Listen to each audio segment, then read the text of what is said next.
Today we will discuss about dramatic monologue. अभी तक मैं आपको 4 लेक्चर करा चुका हूं लिटरेरी फॉर्म्स एंड टर्म्स पर। और आज ये 5 नंबर मतलब 5th लेक्चर है। अगर हम बात करें लिटरेरी फॉर्म्स एंड टर्म्स का, और लिटरेरी फॉर्म्स एंड टर्म्स में बहुत लेंथी है ये। आप अभी तो लिटरेरी फॉर्म्स चल रही है, फिर इसकी टर्म्स आती है बीच बीच में। तो लिटरेरी फॉर्म्स जैसे सोनेट है आपका, करा चुका हूं मैं आपको। इसके बाद मैंने आपको एलिजी भी करा दी है। तो इससे जुड़े हुए जो लिटरेरी फॉर्म से जुड़ी हुई चीजें, सोनेट, अब एलिजी आपको करा दिया, आज ड्रामेटिक मोनोलॉग करा रहा हूँ, बैलेड कराऊंगा, ओड कराऊंगा। तो ये सब पोइट्री के पार्ट चल रहे हैं फिलहाल, तो ये पोइट्री की फॉर्म है। तो लिटरेचर कितनी तरीके से लिखा जाता है, उसमें ऐसे भी है, ड्रामे भी है, पोइट्री भी है। तो पोइट्री में ही एक पार्ट जो होता है वो ड्रामेटिक मोनोलॉग का भी होता है। तो आज इस 5वें लेक्चर में हम ड्रामेटिक मोनोलॉग की बात करेंगे। ड्रामेटिक मोनोलॉग ये भी एक काइंड ऑफ पोइट्री है। भाई पोइट्री कई तरीके से हो जाती है। सोनेट अपना 14 लाइन की एक पोएम बना दी। एलिजी है जिसमें दुख व्यक्त होता है, मतलब पोइट जो है अपनी सोरोनेस को उसके अंदर शो करता है। वो अलग बात है कि एलिजी कितने तरीके की होती है। ऐसे ही ड्रामेटिक मोनोलॉग क्या होता है इसके बारे में बात करेंगे, इसके सारे पॉइंट्सों पे जाएंगे कि भाई ड्रामेटिक मोनोलॉग क्या है और ये किस तरीके से अलग है सोलिलिकी के और असाइड के। वो भी देखेंगे तीनों में क्या डिफरेंस है। फिलहाल ड्रामेटिक मोनोलॉग, ये बात अगर आपको ये पता लग जाए कि ये वर्क ड्रामेटिक मोनोलॉग में लिखा हुआ है, तो ये बात एकदम क्लियर हो जाती है कि वो एक पोयम है, क्योंकि ये लिखा हुआ ड्रामेटिक है। देखो इससे ऐसा लगता है जैसे ये ड्रामे का पार्ट है, क्योंकि ड्रामेटिक शुरू में ड्रामेटिक लिख रहा है ना। तो बच्चे कभी कभी, और हालांकि जो थोड़ा सा भी पढ़ा हुआ बालक है वो कभी मार नहीं खाता इस बात में। उसे पता रहता है ड्रामेटिक मोनोलॉग तो पोयम होती है, क्योंकि उसने बहुत सारे ड्रामेटिक मोनोलॉग पढ़ रखे हैं।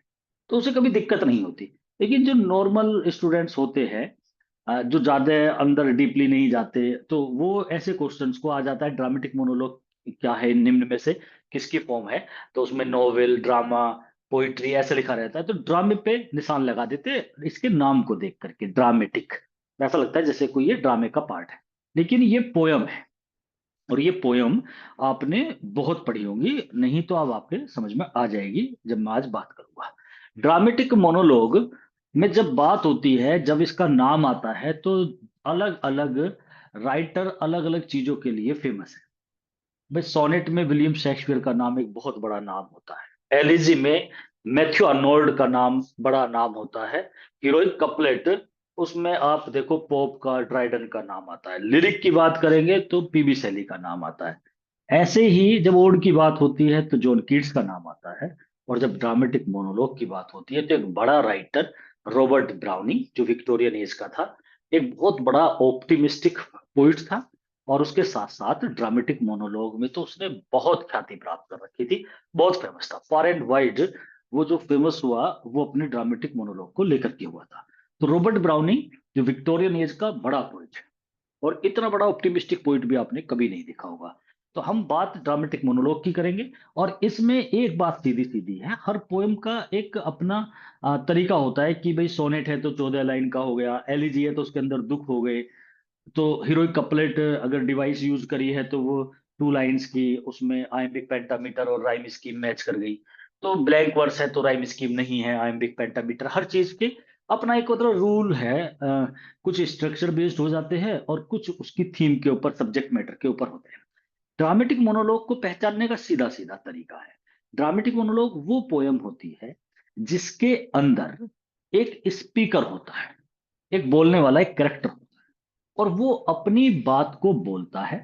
और जब वो बोलता है उस समय वहां और भी कैरेक्टर मौजूद जरूर रहते हैं, लेकिन वो उसे बीच में टोकते नहीं है।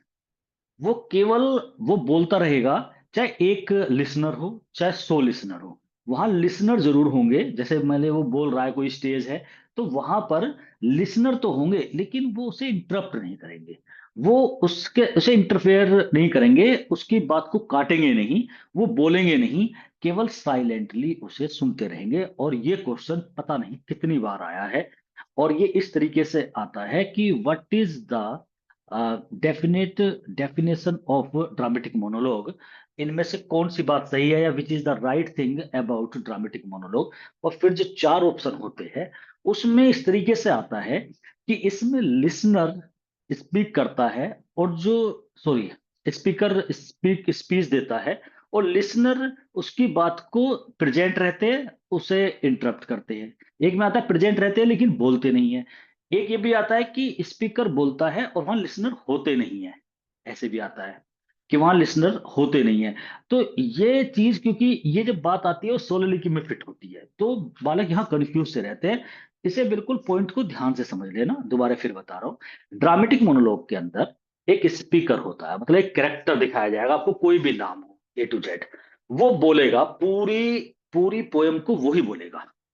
सेंट्रल स्पीकर कहते हैं, मतलब केंद्र में है वो स्पीकर। वो कोई बात, कोई मुद्दा लेके चलेगा, वो कोई बात बताएगा, वो अपने बारे में बताएगा, वो वहां पर अपने इमोशंस को शो करेगा।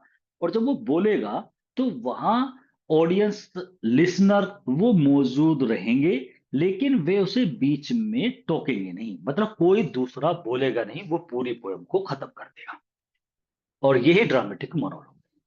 तो ड्रामेटिक मोनोलॉग की सबसे बड़ी पहचान यही है। और ड्रामेटिक नाम इसका इसलिए भी है क्योंकि इसके अंदर डायलॉग है, मतलब एक ही व्यक्ति का डायलॉग कह दो या उसकी स्पीच कह दो। तो जैसे एक ड्रामे में कैरेक्टर होता है ना, भाई ड्रामे में क्या होता है, उसमें कैरेक्टर होते हैं, जैसे रोमियो एंड जूलियट हो गए, कैपुलेट हो गया, उसके पिता हो गए। तो वहां उसमें डायलॉग हो गए, हेमलेट को पढ़ रहे हैं, तो हेमलेट का कैरेक्टर है, ओफीलिया का है, उसमें क्लेडियस का है, गर्ट्रूड का है, तो ये कैरेक्टर है। कैरेक्टराइजेशन होता है। जब आप ड्रामा पढ़ोगे तो ये आपने देखा होगा, लोग क्वेश्चन में आता है कि हेमलेट के कैरेक्टर को बताइए, ओफीलिया का कैरेक्टर बताइए। तो कैरेक्टराइजेशन है ना, क्योंकि हमने उसे पढ़ा है, ड्रामे के अंदर कैरेक्टराइजेशन होता है, एक कैरेक्टर को शो किया जाता है, ऐसे ही इसमें भी कैरेक्टराइजेशन होता है। नहीं तो पोएम में क्या मतलब कैरेक्टर का, कैरेक्टर के बारे में। आप अगर मान लिया आप BA के स्टूडेंट्स हो, और लॉन्ग क्वेश्चन आते हो, और आपकी पोयम लगी हुई है ड्रामेटिक मोनोलॉग, तो उसमें एक क्वेश्चन ये बन जाता है, उस पोयम में जो कैरेक्टर होता है सेंट्रल स्पीकर, उसके ऊपर क्वेश्चन बन जाता है कि give a character sketch of this character, मतलब आपको उस कैरेक्टर के बारे में बताओगे। यूलिसिस आपने पढ़ी होगी, तो यूलिसिस के बारे में आपको पता लग जाएगा। तो इसका मतलब कैरेक्टराइजेशन होता है ड्रामे का पार्ट, इसीलिए इसे ड्रामेटिक मोनोलॉग कहते हैं। तो ड्रामेटिक जो वर्ड लिया है ना, क्योंकि जो ड्रामे के अंदर, तो ये आधा ड्रामा की तरह चलता है, और ये एक पोयम की तरह भी है, क्योंकि इसमें पोइट्री में लिखा गया है, एक व्यक्ति बोलता है, अपने इमोशन को शो करता है, पोइट्री है। लेकिन कैरेक्टराइजेशन जो है, इस वजह से ये ड्रामे का भी पार्ट लगता है, क्योंकि ये काम तो ड्रामे के अंदर होता है, कैरेक्टराइजेशन दिखाना। इसमें होता है कैरेक्टराइजेशन, क्योंकि इसके अंदर एक स्पीकर होता है जो अपनी, आपको जब वो बोलेगा तो उसके बारे में सब कुछ पता लग जाएगा, ये इस प्रवृत्ति का व्यक्ति है। तो उसका कैरेक्टराइजेशन भी हो रहा है इसके अंदर। तो इसलिए, लेकिन है, ये ड्रामा नहीं है, पोयम है, बार बार मैं बता रहा हूँ पोयम है, क्योंकि वर्सेज में लिखी हुई है। वर्सेज में तो खैर ड्रामे भी लिख जाते हैं, ब्लैंक वर्स में जैसे लिख देते हैं, फ्री वर्स में, ब्लैंक वर्स में, तो वे पोइटिक ड्रामे कहलाते हैं। लेकिन ये पोयम है, और इसके अंदर स्पीकर होता है, पोइट्री का ये पार्ट होता है ड्रामेटिक मोनोलॉग। अब इसके एक एक करके सब चीजें देख लेते हैं। फिलहाल माइंड में फिट करो कि ड्रामेटिक मोनोलॉग वो है जिसके अंदर एक स्पीकर होता है, और वो अपनी स्पीच देता है, कोई और बोलता नहीं है, होते जरूर है वहां पर। फिर इसी बात पे जोर दे रहा हूं। अब इसमें 124 से क्वेश्चन चलेंगे। 123 तक जो क्वेश्चन है वो मैंने जो इससे पहले के 4 लेक्चर हुए हैं उनके अंदर करा दिए हैं, और लगभग 1200 के आसपास ये क्वेश्चन रहेंगे। Dramatic monologue is the form of poetry, ये क्वेश्चन कई बार पूछा गया है, क्योंकि ऐसे नाम की वजह से पूछा गया है। इस नाम को देख करके कुछ बच्चे जल्दबाजी में ड्रामे पे टिक कर देते हैं, तो ये पोइट्री की फॉर्म है। Dramatic monologue is a kind of lyric. जैसे लिरिक क्या होता है, गीत होता है, ओड भी एक लिरिक की तरह ही होता है। तो लिरिक तो मतलब जैसे सॉन्ग को लिरिक कह देते हैं, तो ये एक लिरिक का ही पार्ट है। अपने जो अंदर के थॉट्स इमोशंस, जो हम लिरिक को हम अलग से भी पढ़ेंगे, तो जिसमें हमारे थॉट्स इमोशंस पोइट के निकल के आते हैं, वो लिरिक कहलाता है। तो एक लिरिक की तरह है। ड्रामेटिक मोनोलॉग्स जो होते हैं वे ओरिजिनेटेड हुए, स्टार्ट हुए थे ग्रीक कल्चर में। हालांकि वहां के ड्रामेटिक मोनोलॉग को कोई सामने इस तरीके से आया नहीं है, कोई राइटर का नाम नहीं आया, लेकिन फिर भी इसका ये जो प्रोडक्ट है वो ग्रीक का है। जैसे एलिजी जो है वो भी ग्रीक का प्रोडक्ट है, सोनेट जो है वो इटली का प्रोडक्ट है, वहां से स्टार्ट हुई। तो ऐसे ही ये भी ग्रीक का है, मतलब यही इंग्लैंड का प्रोडक्ट नहीं है, लेकिन इंग्लैंड में रॉबर्ट ब्राउनिंग ने स्टार्टिंग करी थी इसकी। उससे पहले ड्रामेटिक मोनोलॉग की तरह कुछ चीजें बन गई थी जो बाद में पहचानी गई कि भाई अगर रॉबर्ट ब्राउनिंग के ये पोयम ड्रामेटिक मोनोलॉग कही जाएगी। ऐसे तो जॉन डन ने भी कभी पहले लिख दिया था, फिर तो वो भी ड्रामेटिक मोनोलॉग की श्रेणी में आती है, लेकिन वे परफेक्ट ड्रामेटिक मोनोलॉग नहीं है। और रॉबर्ट ब्राउनिंग से ही हम ड्रामेटिक मोनोलॉग को काउंट करते हैं, इसकी पहचान रॉबर्ट ब्राउनिंग ने ही कराई है, जो विक्टोरियन एज का था। मोनो का मतलब वन होता है, और लॉग जो होता है, जब हम लास्ट में एलओजीयू लगते हैं, ये सफिक्स है, इसका मतलब कन्वर्सेशन होती है। ठीक है ना। तो कन्वर्सेशन जो होती है, वो लॉग मीन्स कन्वर्सेशन, बात करना, और मोनो का मतलब तो आप कहीं लगा देते हैं मोनोपोली। तो वो मोनो एक के लिए आता है। तो एक व्यक्ति की कन्वर्सेशन, देखो नाम से पता लग रहा, मोनोलॉग, एक व्यक्ति, मोनो मीन्स वन और लॉग मीन्स बात करना, एक व्यक्ति बोलता है। सो मोनोलॉग इज दैट थिंग, वो है जिसमें केवल एक व्यक्ति स्पीक करता है और सारे कैरेक्टर्स उसे साइलेंटली सुनते हैं। यही क्वेश्चन आता है बार बार, आपको इसी पे ही ध्यान देना है, क्योंकि इसमें और सोलोलिकी में यही अंतर है कि जो सोलोलिकी होती है, एकांत में जो बात होती है, सोलोलिकी में होता क्या है कि वहां पर करेक्ट बात बात एक बोलेगा तो एक ही व्यक्ति, लेकिन वहां लिसनर मौजूद नहीं होते। जैसे अकेले कमरे में कोई इंसान बड़बड़ाने लगे, तो वो सोलोलिकी है, वो खुद से। केवल ऑडियंस जो है, जब वो ड्रामा सामने आएगा तो ऑडियंस को तो सुन ही रहा है जो वो बोल रहा है करेक्टर, लेकिन वो वहां पर कोई दूसरा उस ड्रामे का, उस पोयम का कोई अदर कैरेक्टर मौजूद नहीं होता।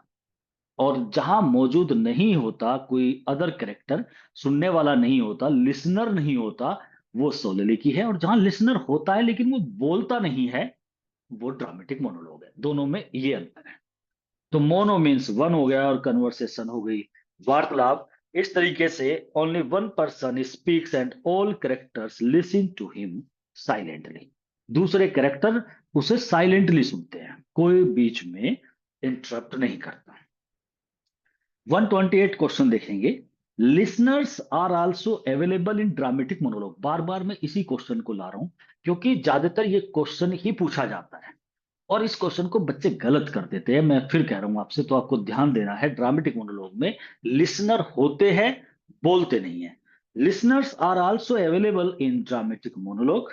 इट इज इम्पॉसिबल, ये बहुत ही इम्पॉसिबल होता है कि there is no listener in dramatic monologue में लिसनर ना हो। Listener listens to the speaker silently. वे जो सुनते हैं उसे, स्पीकर को, वो बोलते नहीं है लेकिन सुनते हैं। There is a central speaker in dramatic monologue. इसमें एक बात बताना चाहूंगा, ध्यान देना। इसमें एक सेंट्रल स्पीकर होता है, मतलब सेंट्रल स्पीकर से मतलब है पूरी पोयम, मान लिया 50 लाइन है, तो उसमें पूरी पोयम के बीच में, बीच से मतलब यहां पर यह है कि सारी पोयम को जो बोलने वाला है वो एक स्पीकर है उसमें। अब वो स्पीकर, यहां एक थोड़ा सा बात समझना, वो पोइट नहीं होता। एक बात तो ये क्लियर है, वो पोइट नहीं होता, वो कोई और होता है। जैसे सपोज करो मुझे एक पोयम लिखनी, मैं पोयम लिखूं और उस पोयम में मैं कैरेक्टर कोई डाल दूं। मतलब मुझे कोई पोयम लिखी मैंने, सरदार भगत सिंह, मैंने पोयम का नाम लिखा भगत सिंह, और मैंने जो सरदार भगत सिंह हुए हैं उनके ऊपर वो पोयम लिख दी। अब उनके ऊपर मैं ऐसे नहीं लिख सकता इस पोयम को कि मैं भगत सिंह के बारे में बताना स्टार्ट करूं। पोयम ऐसे स्टार्ट होगी कि मैं भगत सिंह को कैरेक्टर बनाऊंगा, और भगत सिंह उस पोयम में बोलते हुए दिखाई देंगे। वो क्या करेंगे कि कुछ ऐसी सिचुएशन, एक ऐसी क्रिटिकल सिचुएशन क्रिएट करूंगा मैं, कि जैसे आजादी के समय से थोड़ा पहली बात है, जब उन्होंने वो बनाई थी अपनी पूरी की पूरी जो एक फोर्स बनाई थी, ठीक है ना, एसएसआर करके। तो वहां पर भगत सिंह है, वहां राजगुरु है, वहां पर चंद्रशेखर आजाद है, ये सब है वहां पर, और भगत सिंह बोल रहा है वहां पे। ऐसे बनाऊंगा मैं पोइट हूं, मैं उस कहानी को इस तरीके से क्रिएट करूंगा पोयम को।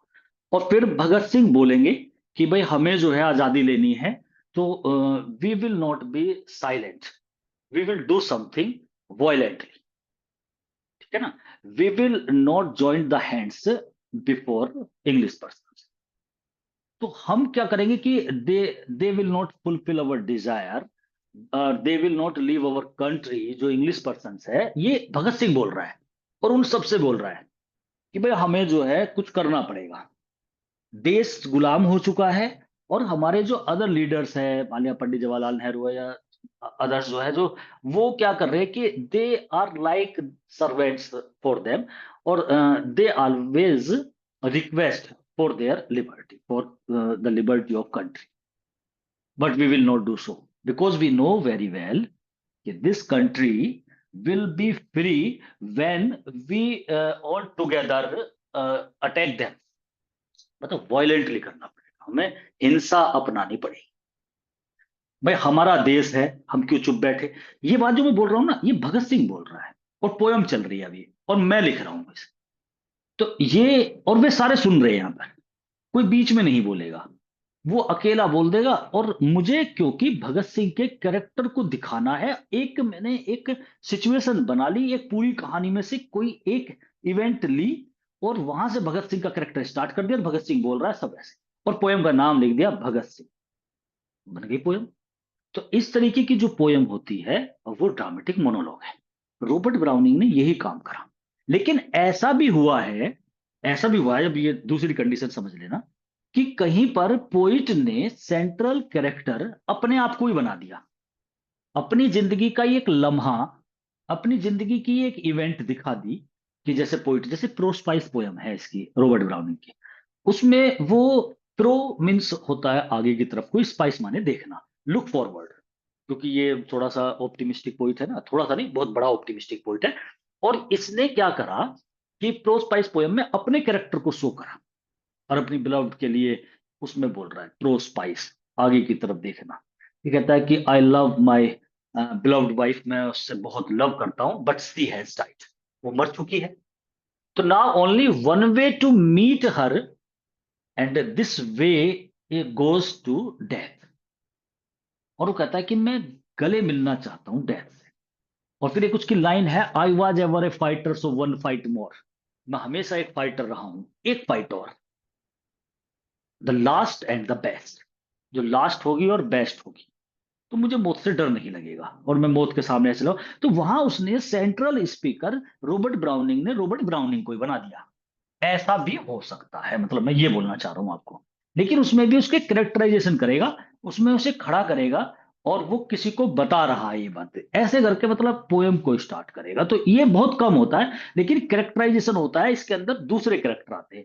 जब आप किसी ड्रामेटिक मोनोलॉग का नाम सुनोगे, तो उस नाम में, अब आप देखना आगे कुछ एग्जांपल्स बताऊंगा मैं, तो आप देखना उसके अंदर कोई और ही इंसान आएगा, आप उसके बारे में एक नए इंसान की जानकारी आपको और मिल जाएगी। तो वो ड्रामेटिक मोनोलॉग होता है। तो there is a central speaker in dramatic monologue. तो ड्रामेटिक मोनोलॉग में एक सेंट्रल में स्पीकर होता है जो बोलता है। Dramatic monologue is a half drama and half poetry. वैसे तो ये पोइट्री है, मतलब हाफ ड्रामा इसलिए बोला गया है कि इसके अंदर कैरेक्टराइजेशन होता है। कैरेक्टर किस में होते हैं भाई, हस्बैंड है, वाइफ है, बच्चे है, फ्रेंड है, तो ये तो ड्रामे में होते हैं ना। आप कोई ड्रामा बताओ जिसके अंदर कैरेक्टर ना हो।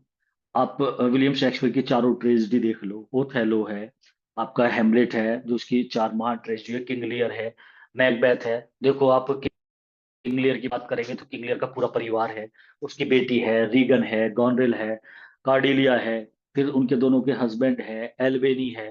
ठीक, तो यहाँ पर सबके कैरेक्टर के नाम आएंगे, कैंट का कैरेक्टर आएगा, एडगर का आएगा, ग्लोसेस्टर का आएगा, तो ये सारे नाम, ये कैरेक्टर है ना। लेकिन ड्रामे में एक्शन भी होते हैं, इसमें एक्शन तो है ही नहीं, कैरेक्टराइजेशन जरूर है।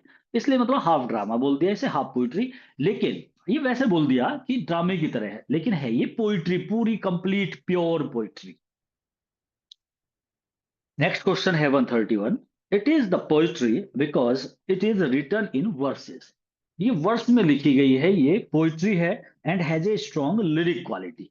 देखो वर्स में लिखी गई है इसलिए पोइट्री, ये कहना तो अब मुश्किल है, क्योंकि मैं आपको ब्लैंक वर्स पढ़ा चुका हूं। ब्लैंक वर्स में कई सारे ड्रामे, और यहां तक कि अगर क्रिस्टोफर मार्लो की बात करें, जो रेनासेंस एज का या एलिजाबेथन एज का बड़ा ड्रामेटिस्ट था, उसने तो अपने सारे ड्रामे जो है वो ब्लैंक वर्स में ही लिखे हैं। अब ब्लैंक वर्स में ड्रामा लिखना तो वर्स में ही लिखे हैं, और है वो ड्रामा। तो ऐसे ड्रामे को हम पोइट्रिक ड्रामा बोल देते हैं। तो ये कहना कि ये तो पोइट्री है क्योंकि ये वर्सेस में लिखी हुई है, मतलब पंक्तियों में, पद में लिखी हुई है, तो पूरा बात कंप्लीट नहीं हो पाती, क्योंकि फिर उसके आपको कुछ ऐसे ऑप्शन मिल जाएंगे कि जहां पर हमें फिर ये सोचने के लिए मजबूर हो जाएंगे कि भाई वर्स में तो ड्रामा भी लिखा जाता है। लेकिन जो आगे की लाइन जुड़ी है ना, इसके अंदर लिरिक वाली क्वालिटी है। अब लिरिक क्या होते हैं? गीत होते हैं, गाने होते हैं। तो गाना क्या होता है? पोयम होती है। ठीक है, तो इसलिए ये पोयम है। Its aim is characterization. इसका उद्देश्य ड्रामेटिक मोनोलॉग में कैरेक्टराइजेशन होता है। कैरेक्टराइजेशन चरित्र चित्रण। एक किसी का कैरेक्टर होगा, उसमें बताया जाएगा कि he is an honest person, lover है ये, ठीक है ना, ये बहुत ज्यादा ग्रीडी है, लालची है, ऐसे पता लगेगा उसके बारे में। Its aim is characterization, so we can say that it is like ड्रामे की तरह है, but there is no action. Action है नहीं, एंड डायलॉग्स नहीं है, which are the essential parts of drama. ड्रामे के पार्ट होते हैं डायलॉग। एक व्यक्ति बस बोल रहा है, उसका मोनोलॉग है, लेकिन डायलॉग्स नहीं है। डायलॉग्स होंगे, एक बोलेगा, फिर उसके सामने रेस्पॉन्स में दूसरा बोलेगा, डायलॉग्स चलेंगे, तो वो नहीं है, एक्शन नहीं है, तो ड्रामा तो है नहीं, पोयम है। 133 में, in a dramatic monologue the character speaks about his thoughts. तो जो सेंट्रल कैरेक्टर होता है ना, वो स्पीक करता है अपने थॉट्स को, वो अपने विचार बताएगा, फीलिंग्स बताता है, मोटिवेशन बताएगा, उद्देश्य क्या है, और एक्सपीरियंसेस बताएगा, विदाउट इंटरप्शन। बार बार ये लास्ट वाला जो वर्ड है, इंटरप्ट नहीं करेगा कोई भी, अकेला वो ही बोलेगा। और वो ये जरूर है कि सबके बारे में बता दे, अपनी वाइफ के बारे में, बिलव्ड के बारे में, अपने बारे में, दोस्त के बारे में, उनकी बात भी पता लग जाए आपको, लेकिन बोलेगा वही अकेला। ड्रामेटिक मोनोलॉग एक पोयम होती है जो written in the form of a speech. एक स्पीच ही होती है ना, एक व्यक्ति खड़ा होकर बोल रहा है, उसकी स्पीच होती है। Of an individual character. Individual माने व्यक्तिगत, एक व्यक्तिगत कोई कैरेक्टर, एक कोई कैरेक्टर होगा अंदर, उसकी स्पीच चलेगी। वो कोई छोटा बड़ा, राजा महाराजा, वो कुछ भी हो सकता है, तो उसकी ये चलती है। तो ये जो है, एक तरीके से हमें पता लगा कि ड्रामेटिक मोनोलॉग जो होते हैं एक पोयम है, written in the form of a speech. ये एक स्पीच की फॉर्म में होता है, मतलब वहां पे स्पीच चलती है, ऑफ एन इंडिविजुअल कैरेक्टर। किसी इंडिविजुअल कैरेक्टर की स्पीच होती है। इंडिविजुअल कैरेक्टर की स्पीच मतलब वो एक कोई कैरेक्टर वो बोलता है इसके अंदर। तो इसमें इंडिविजुअल कैरेक्टर होता है कोई, जैसे अब एग्जांपल आएंगे तो आपको पता लगेगा। यूलिसिस का कैरेक्टर है, उसी के बारे में चलेगा। या आपको माई लास्ट डचेस आप देखो, ड्यूक ऑफ फरेरा का कैरेक्टर है, उसी की बात चलेगी। तो कुछ ऐसे नाम आएंगे, एंडी डेल साल्टो है। जब आप ड्रामेटिक मोनोलॉग जिन बच्चों ने पढ़े होंगे ना, वो एकदम समझ में आ रही होगी बात। ये अब मैं बता दूंगा आगे जो examples. Dramatic monologue appeared during the renaissance period में इंग्लिश लिटरेचर में अपियर्ड हो गए थे। लेकिन किसी को ये नहीं पता था कि ये ड्रामेटिक मोनोलॉग होते हैं। ये तरीका, ये वर्ड, ये नाम ड्रामेटिक मोनोलॉग, ये तो रॉबर्ट ब्राउनिंग की देन है। हाँ, लेकिन जब हमें पता लगा अच्छा ड्रामेटिक मोनोलॉग ये होते हैं, तो हम पुरानी लिखी हुई पोएम्स को उससे कंपैरिजन करा। अरे भाई, इसका मतलब तो रेनेसांस एज में भी इस तरीके से तो लिखा जा रहा, तो फिर तो वो भी ड्रामेटिक मोनोलॉग है। ऐसे करके हमने इसे जोड़ा। लेकिन इसकी पहचान लाने वाला इंग्लैंड में वो रॉबर्ट ब्राउनिंग है। Browning is the greatest poet of dramatic monologue in England. ये क्वेश्चन भी बहुत इंपॉर्टेंट है, पूछ लिया जाता है कि ड्रामेटिक मोनोलॉग से को फेमस करने वाला या कौन है इसको जो परफेक्ट करा है, तो वो रॉबर्ट ब्राउनिंग विक्टोरियन एज का है। अब कुछ नाम, कुछ एग्जाम्पल आए हैं, इनके बारे में थोड़ा सा मैं बताऊंगा, और जिन्होंने पढ़ रखा होगा उन्हें समझ में आ जाएगी बात। ब्राउनिंग ने कंपोज करे, लिखे बहुत सारे ड्रामेटिक मोनोलॉग लिखे हैं। अब उसमें कुछ नाम आते हैं: the last ride together, Andrea del Sarto, Prospice, my last duchess, Porphyria lover. तो ये बहुत इंपॉर्टेंट है सारे के सारे, और सारी पोयम इसकी बड़ी इंपॉर्टेंट है। ये द लास्ट राइड टुगेदर, इस पोयम को अगर आप पढ़ोगे कि एक लास्ट राइड चाहिए एक साथ, तो अपनी बिलव्ड से मतलब जो प्रपोज करता है स्पीकर, लेकिन वो मना कर देती है, तो कहता है कि भाई एक लास्ट राइड चाहिए आपके साथ। तो लास्ट राइड टुगेदर है। एंडी डेल साल्टो एक पेंटर का नाम है, साल्टो। ये साल्टो जो है, ये एक पेंटर का नाम है। और ये जो पेंटर होता है साल्टो, ये अपनी वाइफ, लुक्रीजा नाम है उसकी वाइफ का, और ये साल्टो, तो दो कैरेक्टर हो गए ना इसके अंदर। तो साल्टो और लुक्रीजा का, तो वो ये कहता है अपनी वाइफ से कि भाई आज तुम कुछ समय मेरे साथ एज ए वाइफ की तरह रहो, मतलब ऐसे बोलता है उससे। क्योंकि उसका जो कजिन था उसने कुछ पैसे ले लिए थे कहीं से, जैसे माइकल पोयम में मैंने बताया था वर्ड्सवर्थ की में, तो उसने कुछ कर्जा उठा रखा था तो वो पैसे मांग रहा था। तो वो डायरेक्ट इससे ना मांग करके, और इसे ये शक था सार्टो को कि वो मेरी जो वाइफ है उससे लव करता है, मतलब एज ए इलीगल अफेयर में है दोनों। तो उसने लुक्रीजा से रिक्वेस्ट कर दी उसके कजिन ने, और लुक्रीजा इससे कहती है कि तुम मुझे कुछ पैसे दे। तो तब ये कहता है ठीक है मैं पैसे दे दूंगा, लेकिन आज तुम मेरे साथ ऐसा व्यवहार करो जो वाकई एक ट्रू हस्बैंड वाइफ का होता है। तो तुम सामने बैठी रहो, मुझे कुछ मैं ऐसी, वो क्योंकि पेंटर है, कह रहा मैं कुछ ऐसी कला बनाऊंगा, कला मतलब ऐसे चित्र बनाऊंगा, और जब वो चित्र तभी बनेंगे जब मेरे अंदर से फीलिंग निकल के आएगी, और वो तब निकलेगी जब तुम मेरे साथ बैठो। और जब मैं चित्र में बना दूंगा तो मैं उन्हें तुम्हें दे दूंगा, उसे बेच देना और इसका कर्जा निमट जाएगा। ऐसा करके पोयम स्टार्ट करता है, और तब उस पोयम को लिखता है, तब सारी बातें उसमें करता है और इतनी ऑप्टिमिस्टिक लाइन उसमें यूज कर देता है कि वे लाइनें भी यही इसी पोयम में है, एंडी डेल साल्टो में, जब वो ये कहता है कि इंसान टोटल खुशी भी नहीं होनी चाहिए, मतलब कुछ अधूरापन भी रह जाना चाहिए, ताकि स्वर्ग में अगर सारी खुशियां हमें इसी पृथ्वी पे मिल जाएगी तो स्वर्ग की क्या वैल्यू है फिर। अगर स्वर्ग में जाना का फायदा तब है जब कुछ अधूरापन रह जाए, तो जो चाहा वो सारा का सारा यही मिल जाए, तो स्वर्ग का क्या यूज है। तो ऐसे करके भी बोलता है, मतलब इतना ऑप्टिमिस्टिक हो जाता है। ऐसे ही इसने पोयम लिखी प्रोस्पाइस, जो मैं भी आपको बता रहा था कि देखो कितना ऑप्टिमिस्टिक होता है कि मैं अपनी वाइफ से मौत के बाद मिल पाऊंगा। माई लास्ट डचेस, मेरी लास्ट वाली डचेस महारानी, ये एक ड्यूक है फरेरा का, फरेरा जगह है, उसका ड्यूक है। वो बोलता है, एक मैसेंजर आता है, एक काउंट का मैसेंजर है, वो आता है, एक दूत है सर्वेंट, वो आके उसके बराबर में बैठा, वो पूछ लेता है सर ये बताइए उससे, ड्यूक से, महाराजा से, कि बताइए ये जो चित्र बना हुआ है इसके बारे में, ये कितना बढ़िया चित्र बना हुआ है, ये किसका है, ऐसे पूछ लेता है। वो जो चित्र बना हुआ था वो उसकी लास्ट डचेस का था, महारानी का था। तो वो मर चुकी है, और मरी क्या थी, इसी ने ही मरवाया था उसे, ऐसा कहा जाता है ड्यूक ऑफ फरेरा ने। वो पता क्या कारण था उसके मरवाने का, ड्यूक ऑफ फरेरा उसे फिर कहानी बताता है, अरे देखो ये चित्र इतना सुंदर जो तुम्हें लग रहा है ना, और तुम्हारे अंदर जो जिज्ञासा हुई है इसे पूछने की, वो ऐसे ही नहीं है, मैंने फ्रा पेंडोल्फ एक इटली का पेंटर था उससे बनवाया था इसे। और जब वो बना रहा था ना उसका चित्र, वो बैठी हुई थी और वो चित्र बना, तो ये उसे देख करके हंस पड़ी थी, क्योंकि वो जो ये बहुत शक्की था, बार बार जाता था उसे देखने के लिए।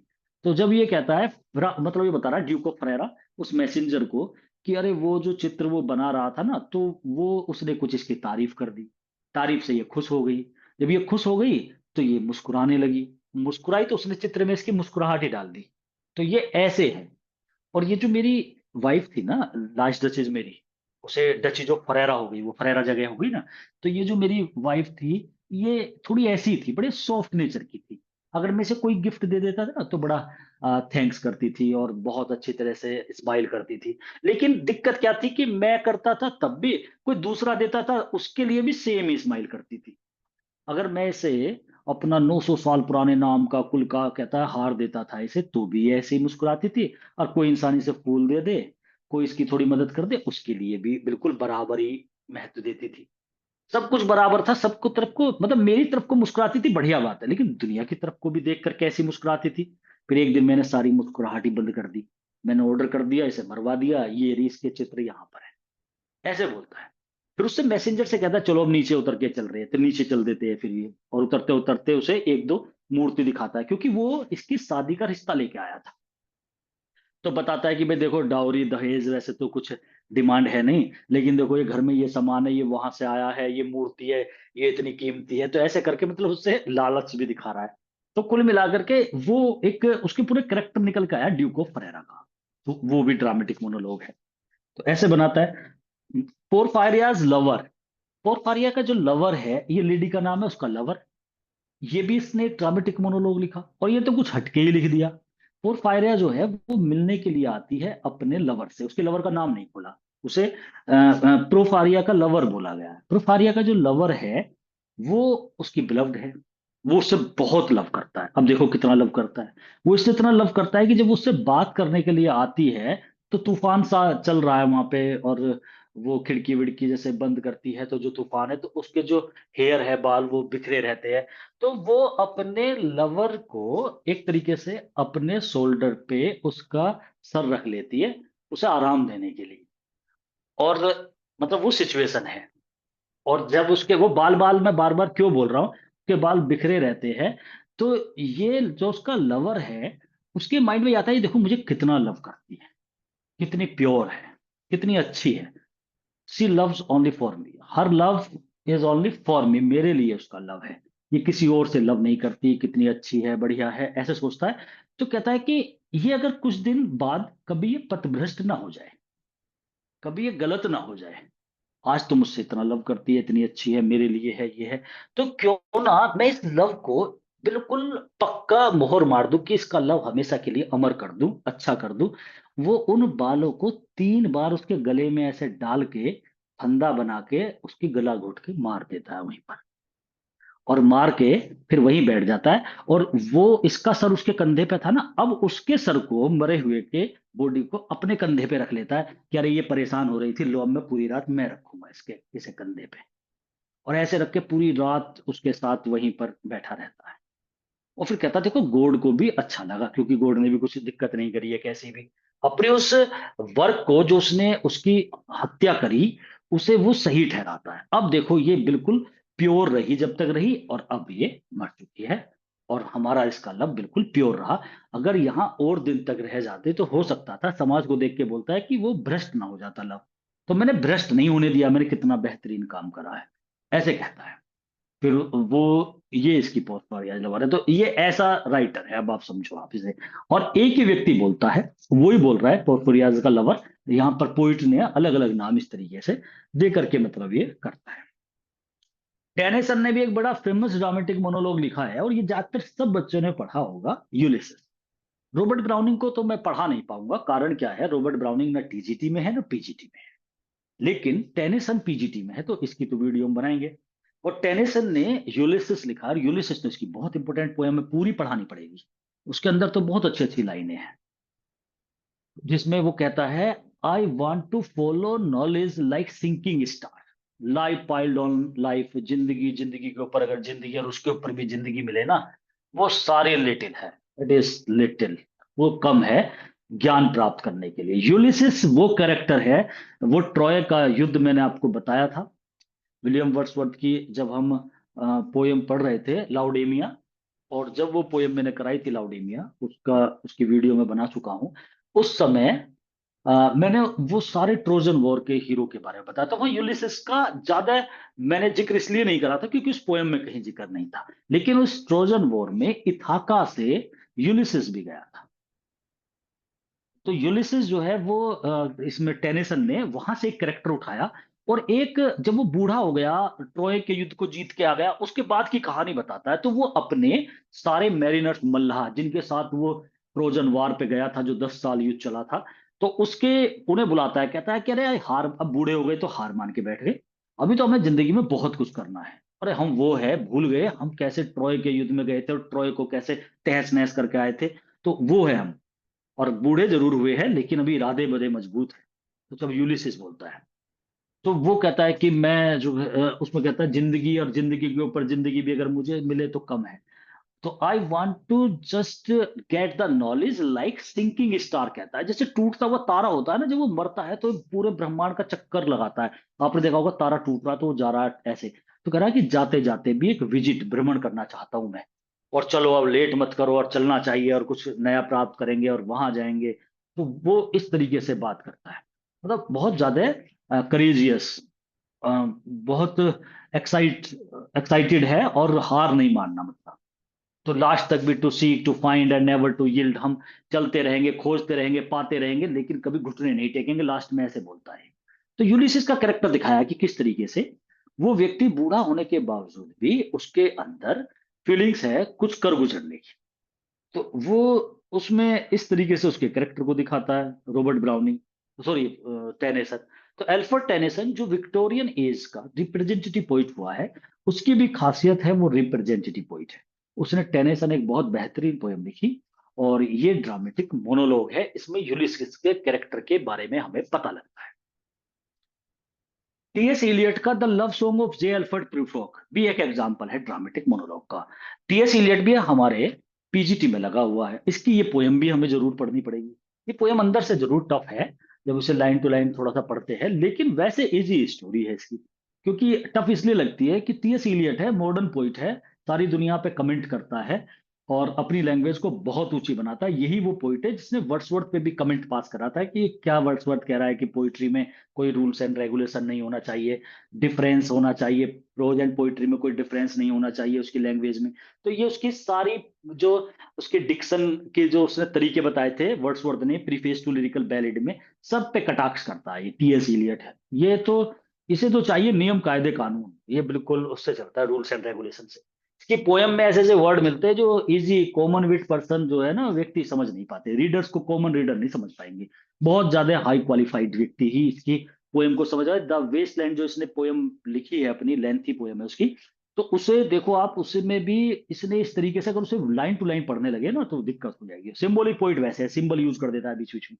टीएस इलियट ने एक लव सॉन्ग है, जे एल्फर्ड प्रूफॉक जो है नाम है ये कैरेक्टर का, मैं कहता हूँ एक सेंट्रल स्पीकर होगा। ये काफी एजेड व्यक्ति है, बाल वाल उड़े पड़े हैं इसके, पतला दुबला सा, तो ऐसे। तो ये एक इसका मोनोलॉग है, ड्रामेटिक मोनोलॉग है, ये बात कर रहा है कि भाई मुझे एक कम उम्र की लड़की से लव करने लगता है, तो ये उसे प्रपोज करना है इसे। तो ये कहता है मुझे जाना चाहिए नहीं जाना चाहिए, इसके अंदर थोड़ा सा डाउट सा रहता है कि मैं जाऊं कहीं ऐसा ना सब मुझ पे हंसे, उसकी फ्रेंड मुझे हंसे।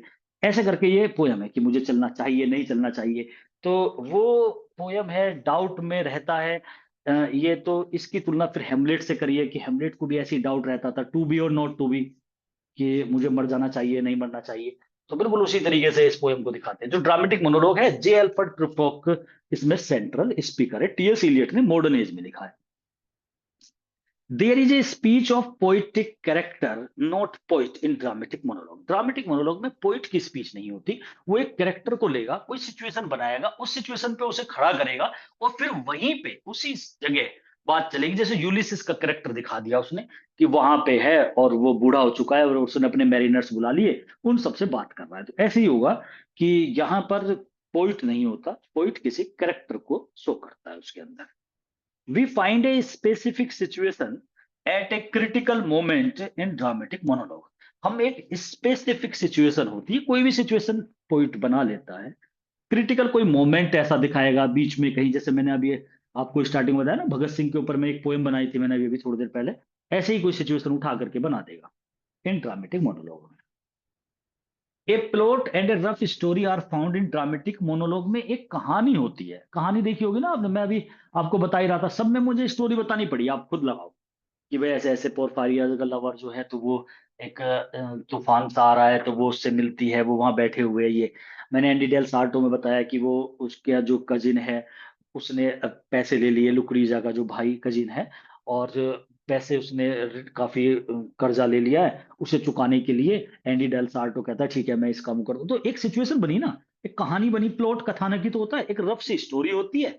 ये पाए जाते हैं ड्रामेटिक मोनोलॉग में, और फिर एकदम कैरेक्टर को कहीं बीच में उसमें फंसाया जाता है और एक जगह खड़ा कर दिया जाता है सिचुएशन पे कि अब यहां पर है और यहां से वो बोलता है।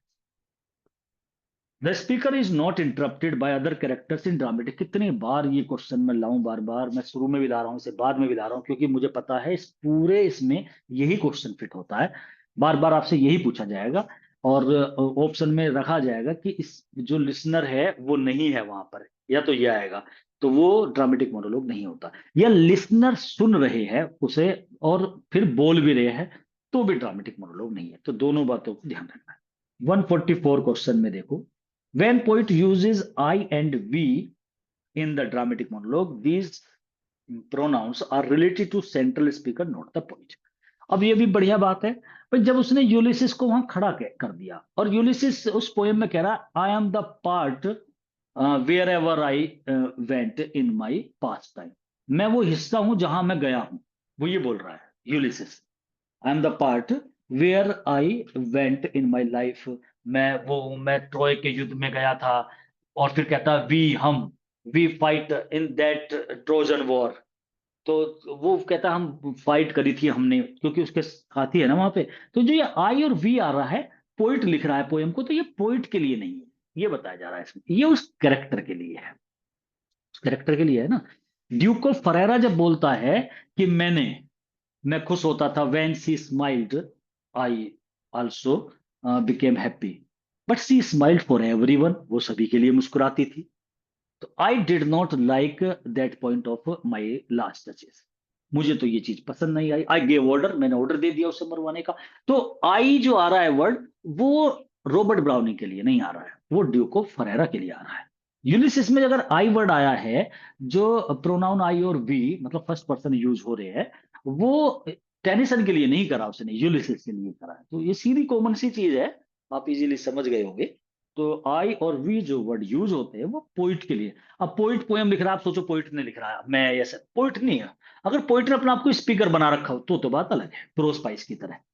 आई was ever a fighter so one fight more, तो वो ऐसे बोलता है, तो वो आई अपने लिए यूज कर रहा है, तो वहां स्पीकर भी क्योंकि खुद पोइट ही है।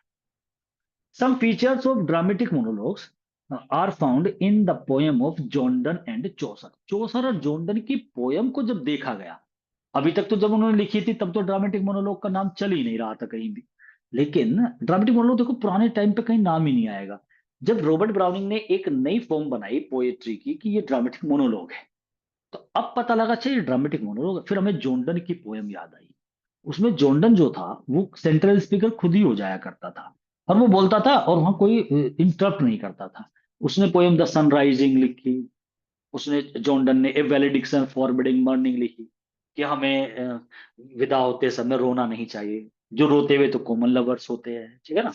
तो if they be two they are two, so as stiff twin compasses are two, अगर हम दो है तो दो ऐसे हैं जैसे प्रकार की दो टांगे हैं, ऐसे कहता है वो उसमें, कि हमें ऐसा होना चाहिए। तो वो डायलॉग से है, मतलब वो खुद बोल रहा है, स्पीक है, स्पीकर खुद जॉर्डन बना हुआ है। लेकिन वहां पता नहीं था कि ऐसी पोएम को ड्रामेटिक मोनोलॉग बोलते हैं, हालांकि उसमें स्पीकर खुद बनता था पोइट।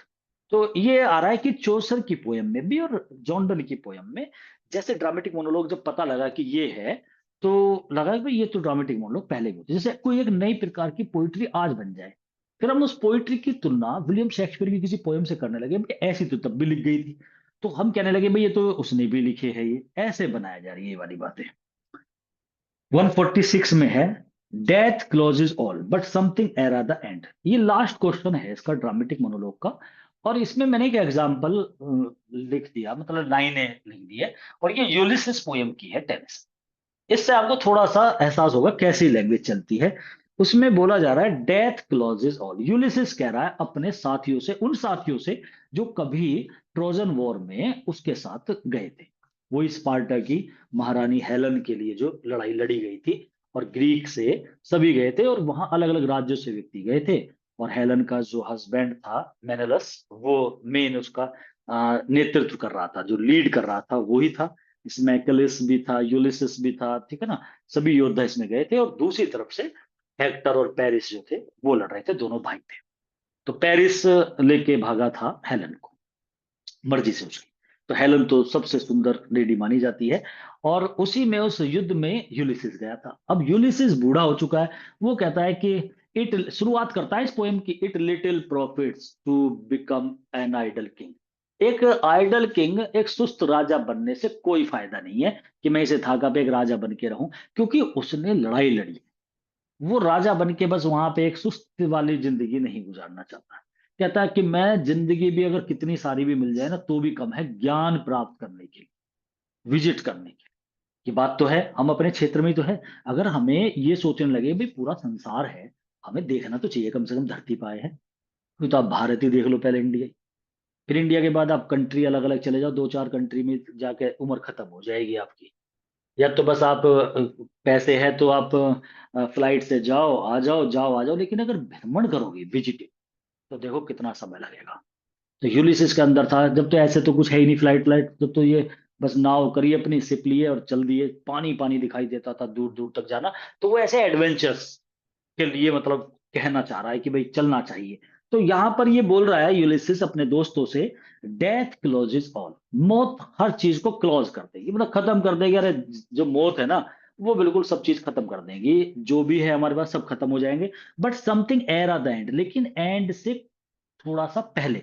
लेकिन समथिंग माने कुछ, एर एट द एंड से मतलब होता है अंत से पहले, मतलब मौत से पहले कुछ, सम वर्क, कुछ वर्क नोबल नोट वाले, श्रेष्ठ टिप्पणी वाले, मतलब महान कार्य, मे येट बी डन, अभी भी किए जा सकते हैं। अरे मौत तो सब कुछ खत्म कर ही देगी, मरने से पहले कुछ कुछ एडवेंचर्स वर्क ही कर लो। ये बोल रहा है कुछ ऐसे काम कर लो कि हमें याद करा जाए। तो निठल्ला राजा बनने से तो कोई फायदा है नहीं। तो चलना चाहिए, अरे चलो और देखो सिप भी लग गया है, चलो चांद निकला हुआ है, हमें चलना चाहिए, ऐसे कहता है कि हमें चलना चाहिए, जहां तक भी हम जा सके वहां तक चलेंगे। और फिर कहता है अरे वो दिखाई दे रहा है ना, वो वे स्टार दिखाई दे रहे हैं। और जहां पानी में जैसे वो वहां खड़ा हो जाता है, समुद्र ऐसा दिखा रहा है, समुद्र के किनारे खड़ा है, समुद्र में देखो वहां दूर स्टार गोते लगाते हुए दिखाई दे रहे हैं पानी के अंदर। वहां चलेंगे और स्टार के पीछे चलेंगे, जहां पे पानी में डूब रहे हैं ना उसके भी पीछे चलेंगे। अब उसके पीछे कहाँ जाएंगे, जितना आगे जाएंगे वो और आगे दिखाई देंगे, और जाएंगे तो और आगे। कह रहा वहां तक चलेंगे, डूब जाएंगे ज्यादा ज्यादा, कोई बात नहीं, लेकिन कुछ एडवेंचर्स वर्क करेंगे, तो खाली मत बैठो, चलो, ऐसे बोलता है। तो यहाँ ये ड्रामेटिक मोनोलॉग के क्वेश्चन थे। और जो ड्रामेटिक मोनोलॉग है वो पोयम है, पोयम की एक कड़ी है। ये ड्रामे की तरह बस एक पॉइंट है इसके अंदर कि इसमें कैरेक्टराइजेशन होता है, अदरवाइज ये प्योर पोयम होती है ड्रामेटिक मोनोलॉग। एक ये क्वेश्चन इसका इंपॉर्टेंट है। और एक क्वेश्चन आपको ध्यान रखना है कि लिसनर होते जरूर है, लेकिन इंटरप्शन नहीं करते, बीच में टोका टाकी नहीं करते। तो ये वो पोयम है ड्रामेटिक मोनोलॉग। और उस तरीके से मतलब इस पोयम को हमने, मतलब ड्रामेटिक मोनोलॉग के बारे में ये सारे पॉइंट्स मैंने आपने क्लियर करा दिए। यहीं तक रखेंगे इस क्लास को।